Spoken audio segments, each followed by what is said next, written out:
Yeah. So Brandon, how many years you been here now? 6 years. 6 years. So yeah, you and I have both seen account management evolutionize. And you've taken it to a great spot, in my opinion. Yep. How would you define it now, especially with all the past changes and upgrades that can continue to do as we bring on new partners? Yeah. I think to quickly reflect back, it was really service focused at the beginning of just training partners on the platform, and there was a time where it was brand new to everybody. So it was just a matter of focused on training the software, having partners understand what the scope of what we were setting out to do. Now I think it's the service element's still there, but now we're at a cool spot where account managers are focused on strategy and talking to our partners from a business perspective of how to grow their business, generate revenue, and again, a little bit more away from just always focused on training the software, but then now, utilizing the software to help partners grow. Yeah, I totally agree with that. And one thing maybe you could comment on too, that you hear it every day here, is how do we keep our clients happy? How do we keep them happy with us? That's such a focus of you and your team. So maybe expand on how you set sail on making that successful here. Yeah, I think number one thing is, and we work really closely with you guys on the strategic partnership side too, is understanding the needs of each partner. So I think it's very apparent, especially with us offering different services. Some partners use the registration, some just the hotels only. Each partner is going to bring a different set of needs that need to be met. And I think understanding that at the beginning and making sure that each day our strategies and our customer service to them is built around those needs is how we really set out to make partners happy. Yeah, so I think we always chat about it, Brand. We find, our success is our partner's success. Yeah. I think that's so key, and that's where it's a lot of fun, because it's partnerships to us with these. So what makes you happy at the end of the day, or what makes your accounts team happy that, that's success to us? Obviously happy clients, but what's some other things that go through your head for success to a partner? Yeah, I think the surface level answer is, as many room nights as possible. High room night number, that then equals high hotel revenue back to the partner, which trickles into other things in their organization.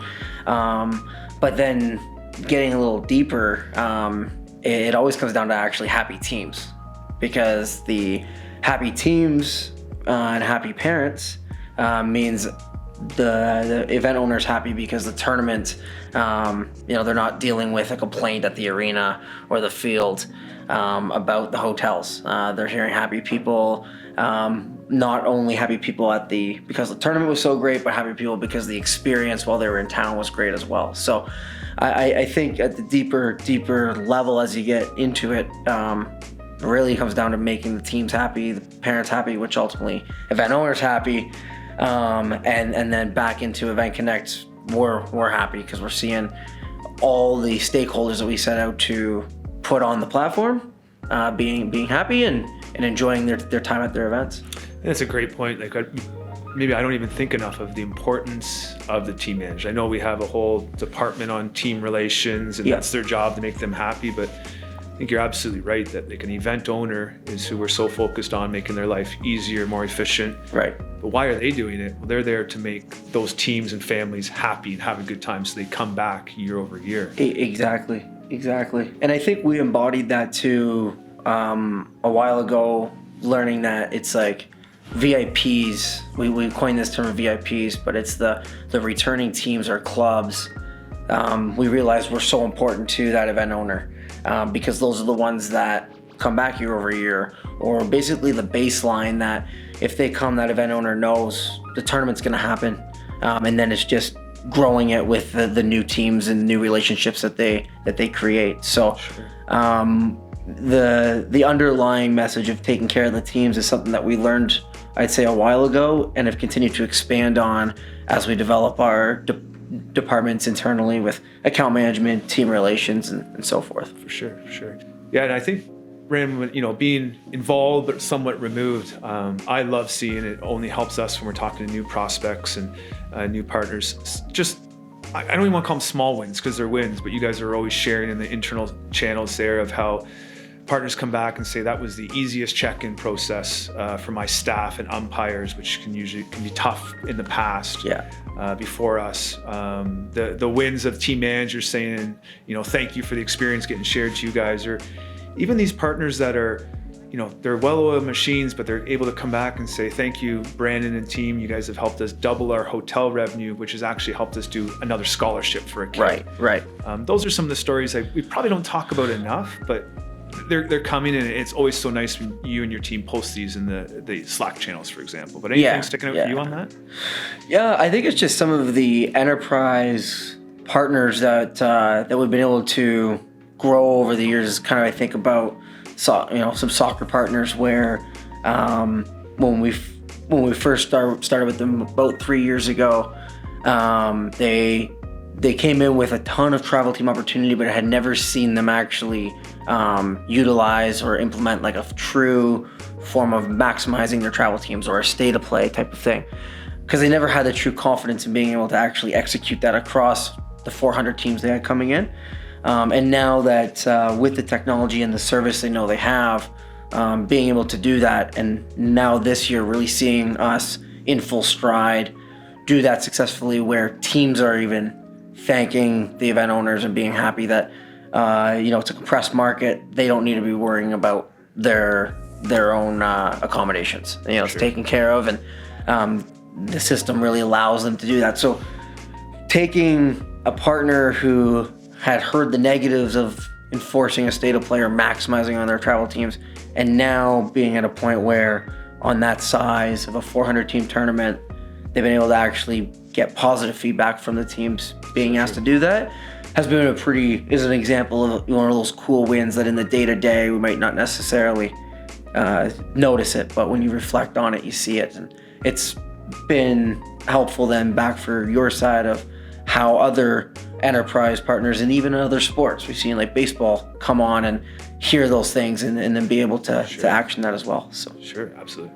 Yeah, so probably one of the biggest objections we get with new partners coming on, in my opinion, doing the new business and strategic partnership side is it can be a big change, right? It's changing a lot of different habits and the magnitude that we can do, right? Registration, they can use scheduling, scoring, hotels, and I think that's what gets you and I excited is when we get people adopting those parts of the product. 100%. But you take it, it's a big change. So even dealing with a lot of our groups, probably more on your side, there's the changeovers too, right? You get a volunteer come in for tournament director for 2 years, they do their time, kids move on, so you're retraining people. So I think it's a common thing that you and I are always trying to get better at and help support our partners. But what do you think of when we're talking about supporting and continuing to train our partners, especially when there's transitions, either new partnerships or, as we talked about, staff and board changes? And even I'll add another challenge to that before I answer that is how fast our product continues to develop and things that we offer.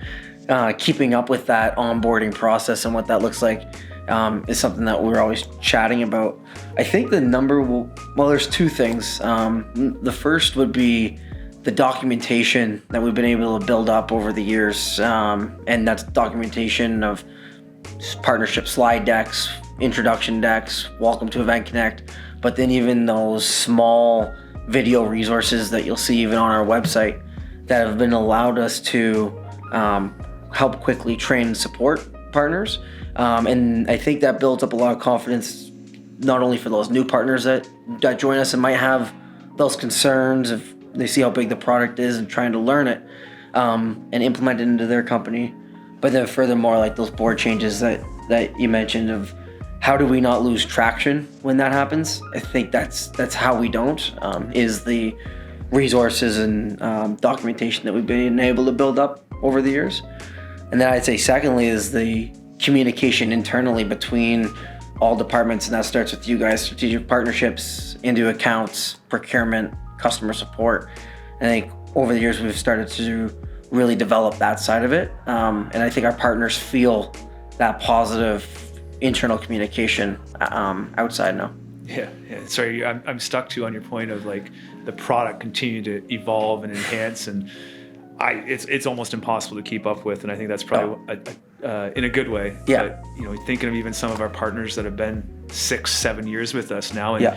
you'll still have them come in and say, I never knew you had this product, or I didn't know you could do this part of the system. Like, that's kind of an area is like, or you'll come show me, I didn't know we had that yet either. And it's just, it's exciting. But. Yeah. So like a true one on that I almost spilt my drink at lunch with, at the hockey conference in June, meeting with a partner, and then like showing the software, and it was the customization page of the registration software. Right. And it was like building a tab, something that we've been so excited about for years. Like I remember creating strategies years ago on how to enhance stay in safe. Right. Use the tabs. It's like, I'm like, oh, everyone knows about this. And this partner that's been here with us for 3 years was like jumping over the table, like, you have that? That's amazing. How did I not know? I was shocked too. How do you not know? But in the other respect of it, it's like the software can be large, and there's other components that might have been more important to that partner at the time, right? So keeping up with that, making sure our partners are aware, is call it a unique challenge, but makes the fun part of it, right? Absolutely. Yeah. So we're a technology data company. We can say our CEO John's a bit of a nerd. He's fully okay with us saying that. And there's a lot of data. I think that's something that a lot of people are blown away with. When we talk to CVBs, sport commissions, hotels, events, is the amount of information we collect through the software. And then we make a lot of smart decisions with that, I think, of how we continue to grow. And I think that's something we've just gotten better and better at, and a lot of compliments on. What, from your perspective though, you guys are always keeping the clients happy and helping them grow. What's some key metrics to you that you're looking at every night that excite you to keep everyone rocking and rolling? Yeah. The constant for our team, internal, external, is the reservations per travel team. And we've shifted to that probably, over a year ago. So we have a lot of good traction now, us being, over a year removed from really starting to be addicted to that stat. I think before it was like blocking percentage, which would be like activating on the system. Why I think we've all really fell in love with the reservations per travel team metric is because it doesn't only just make sense internally, but when you talk to a partner and explain it to them, then they can start to visualize what that means, because it's number of reservations per team for a night. It's easy to understand that, but then furthermore kind of understand how you grow it, because you compare that number to, you have an inherent understanding of the number of players that are on your roster, knowing your sport. So by having that metric as a standard and being able to talk to that, and our partners externally understand that quickly, I think is something that's allowed us to gain traction in terms of providing strategy and growing not only our business but the partner. Yeah, and the nice thing about reservations per traveling team is it's like how our company is. It's a team, right? Yeah, and I think what I love about it is to your point, it resonates with the partners.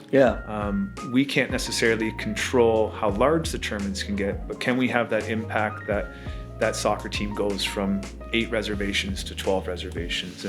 And where I go back to the internal team is that's everyone chipping in at that, right? It's obviously your team driving the strategies, keeping the partners happy, but then it's the procurement team. It keeps them laser focused on getting the right hotels, the discounted hotels.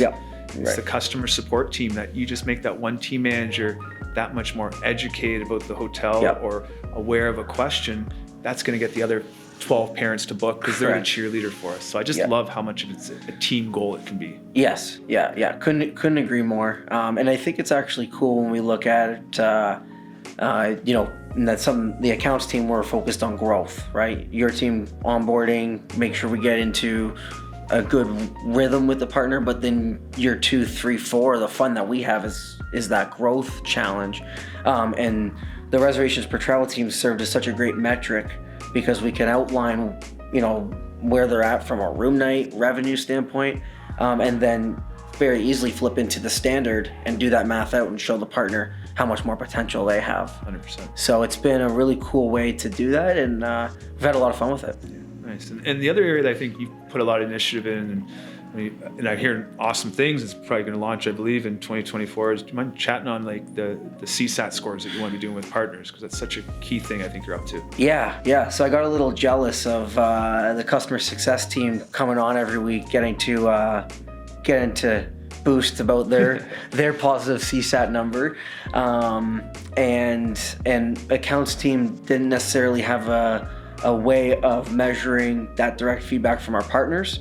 Although we had the system one and again our customer success one, there's no direct one for our accounts team. So done a lot of work of understanding how we would measure that and how we could work with our partners to obtain that information.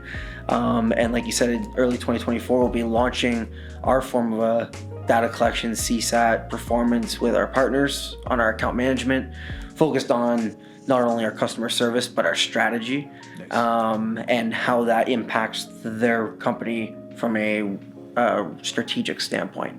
So we want to know, like, do you like the strategy call that you had? Did it make sense or correlate with where you're going? And how do we make sure that when you spend that half an hour with us on Zoom, because we get it, we know your schedule's jam-packed, how much value are we bringing and what ways can we bring more value? Very cool.